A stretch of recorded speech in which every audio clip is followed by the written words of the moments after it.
이 이야기는 사실 안영복이라는 인물이 조선을 사랑하게 되기까지의 과정이라고 보시면 돼요. 그리고 그거는 제가 이 작업을 하면서 제가 이 대한민국이라는 나라를 어떻게 생각하고 어떻게 받아들여야 할지에 대한 고민의 결과이기도 한 것 같아요.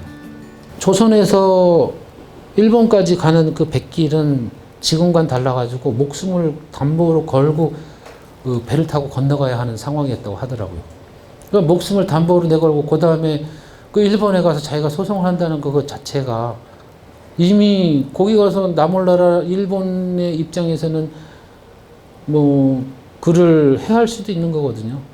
어쨌든 목숨을 걸고 일본까지 건너간 상황인데 어떻게 저렇게 일본까지 그 조선 하나만을 생각하고 건너갈 수 있을까?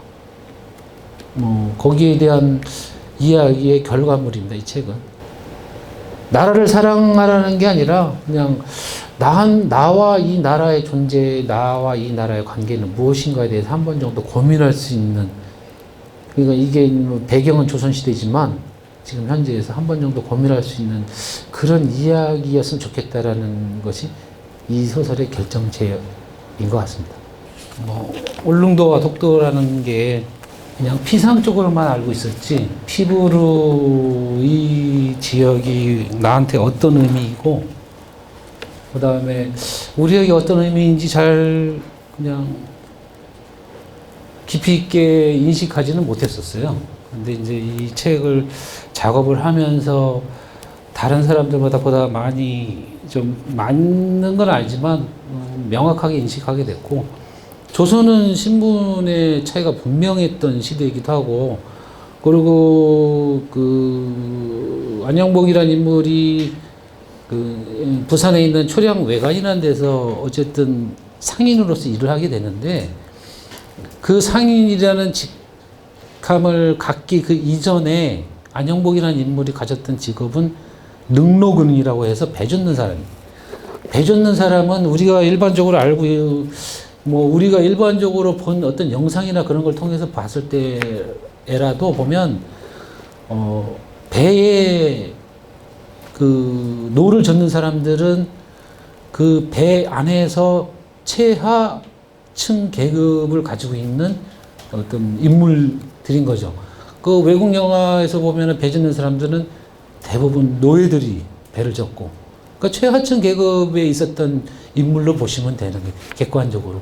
근데 이제 그럴 수밖에, 왜 이 인물이 조선시대 때 신분 계급의 차이가 분명히 있긴 하지만 이런 평민보다도 더 못한 어떤 계급적 지위에 있던 사람이 어떻게 조선이라는 나라를 사랑해가지고 조선이라는 나라를 위해서 일본으로 2번이나, 아니 처음에 어쨌든 납치돼서 간다라는 가지만 그 다음에 안영복 입장에서는 신분을 사칭한 상태로서 일본을 자기 입장에서 건너가게 되는데, 어떻게 이렇게 계급적 신분이 낮은 인물이 어떻게 거기까지 건너가게 되는가? 그것에 대한 고민도 저한테는 좀 컸습니다. 그러면서 안영복이라는 인물에 대해서 고민을 하게 됐고요. 근데 이게 안영복이라는 인물에 대해서 고민을 하는 문제는 안영복이라는 한 개인에 대해서 고민을 한다는 문제를 넘어서더라고요. 어느 순간부터. 그게 이제 독도의 문제이고, 그 다음에 이제 울릉도의 문제이고, 그 다음에 일본이 다케시마라는 호칭으로 부르는 지금 현재의 독도의 문제이기도 한다는 것에 대해서 알게 됐고요. 이 작업을 하면서 매력적으로 느꼈던 요소 중에 하나가, 이게 출발할 때 여기에 이제 책 표지에도 언급되어져 있는 부분이긴 하지만, 영화사에서 이미 시나리오가 완성되어 있는 상태에서 제가 영화사의 시나리오를 먼저 받았습니다. 그래서 그걸 바탕으로 해서 이야기를 전개해 나가게 된 거고, 그래서 그 이야기로부터 제 상상력이 좀 자유롭지 않았던 면도 있었어요. 뭐냐면, 이게 영화로서 만들어져야 한다는 전제가 있구나. 그러니까 그러면 내가 소설을 쓰면서도 모든 어떤 상황이나 이미지들이 뭐 영화적인 어떤 이미지를 불러일으켜 주면 좋지 않은가. 그러면 거기에 이제 상상력의 어떤 제약이 주어졌는데 고민을 해보니까 그 상상력은 나쁘진 않겠더라고요. 이 소설에는 이렇게 드러나진 않지만 이 소설적 배경이 되는 1693년, 그러니까 이제 안영복이라는 인물이 일본으로 납치되어 가던 1693년, 그때는 시기적으로 보면 임진왜란이 끝나고 딱 100년 후입니다. 그 다음에 또 중요한, 이 소설을 끌고 나가는 중요한 요소 중에 하나가 100년 전에, 그러니까 이제 그 임진왜란이 일어났던 그 무렵에 임금이 누구냐면 세조입니다. 세조. 그 무렵 앞뒤 전으로 세조가 있고, 세조의 반기를 들었던 인물이 하나 있습니다. 반기를 들었던 뭐 인물들이 있는데, 그 인물들이 단종을 복위하려는 사건이 하나가 일어나요. 단종 복위 사건. 그러니까 세종대왕의 큰아들에서 나온 문종이라는 문종왕이 있고, 그 다음에 둘째 아들이 이제 세종거죠. 우리가 흔히 알고 있는 수양대군. 그 다음에 근데 그 문종의 아들이 단종입니다. 쉽게 말하면 그 단종을 복위하는 사건이 일어나요. 그러니까 이제 세조라는 인물이, 그러니까 이제 세종대왕의 둘째 아들이 정권을 찬탈을 하다 보니까 원래 정통성을 유지해야 된다고 그래가지고 문종의 아들인 단종을 왕으로 다 재옹립을 해야 된다라는 그 사건이 일어났는데, 그걸 세조가 역적으로 몰아서 거기에 관련된 사건의 인물들을 다 삼족을 멸하는 사건이 일어납니다. 근데 이제 거기에 연루되었던 집안이 안영복의 집안이에요. 순흥안 씨라고 알려져 있는데, 역적의 죄를 물어서 그 순흥 지역에 살던 안씨 사람들의 그 목을 베서 흐른 피가 십리를 흘렀다는 역사 기록이 한 줄이 있습니다. 그래서 그곳에 뭐 어쩔 수 없이 순흥에 살던 그 안씨들은 그 사건을 계기로 해서 다 흩어지게 돼요. 흩어지게 된 상황에서 일부는 뭐 부산이나 뭐 다른 지역으로, 주로 그 경남 지역에서 살게 되죠.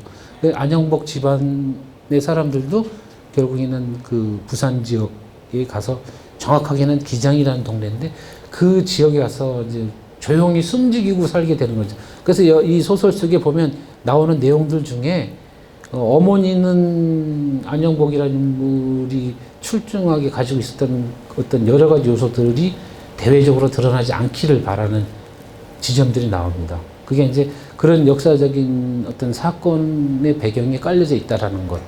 근데 일본도 비슷했어요, 상황이. 그때 당시는.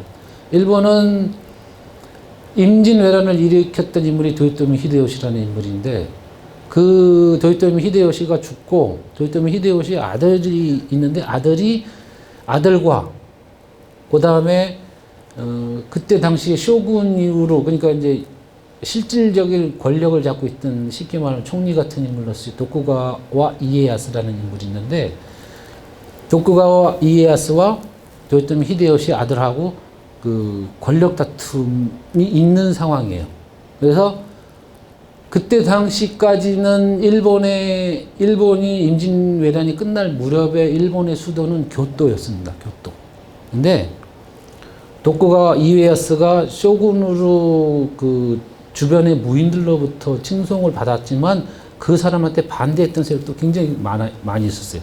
근데 실질적으로 현재 그때 당시 권력을 잡고 있던 도쿠가와 이에야스는 이 교토에 있어서는 자기가 권력 세력을 확장하기 힘들겠다 판단해서 도쿄로, 지금의 동경으로 옮깁니다. 동경에 에도라는 지역이 있는데, 그래서 우리가 알고 있는 에도 막부라는 게 그 시기에 시작되는 겁니다. 그래서 그때 당시 일본도 뭐 그렇게 순탄하지만은 않았던 상황.